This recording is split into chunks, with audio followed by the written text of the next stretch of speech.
Kumakalat na sa Divisoria, Maynila ang mga gamit pang eskwela na swak sa inyong bulsa.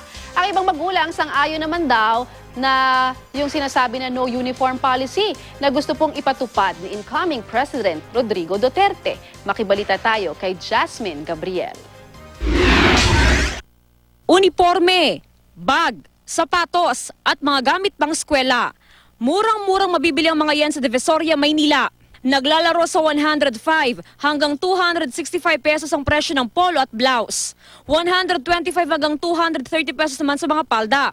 At ang mga pantalon, nagkakahalaga ng 155 hanggang 255 pesos kada piraso. Kung ang hanap naman ay backpack, maghanda ng 180 hanggang 200 pesos. Nasa 250 pesos naman ang presyo ng trolley bag na may bonus pang baunan. Swak naman sa tag-ulan ang mga sapatos na goma na 100 hanggang 150 pesos ang halaga.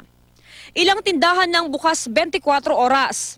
Ang mga magulang naman sa Lingayen, Pangasinan, hindi na raw gagastos pa sa uniforme ng mga anak. Sinang-ayunan kasi ng mga guro at prinsipal sa mga paaralan sa lugar ang pahayag ni incoming President Rodrigo Duterte na hindi dapat sapilitan ang pagpasuot ng uniforme sa mga estudyante sa pampublikong paaralan. Okay lang naman, ma'am, na walang uniform kasi yung iba based on the status of the families, hindi naman ho kasi pari-pariho. Paglilinaw naman ng DepEd, taong 2008 pa nang ipatupad ng ahensya ang no uniform policy. Mahigpit daw nila itong ipapatupad sa darating na school year.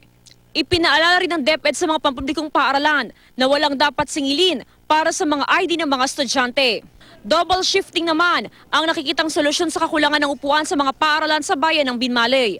Ayon sa DepEd Pangasinan, libu-libong upuan pa ang kailangan ng mga paaralang hawak nito.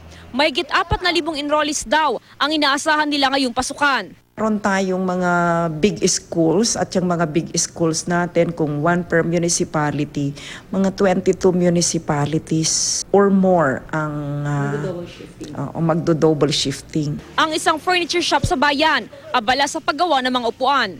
Bago ho kasi magpasukan, nag-order na ho sila, bali April pa lang, nag-order na ho sila. Bago mag-June, kailangan na i-deliver na ho namin. Jasmine Gabriel, Nagbabalita, Pilipinas.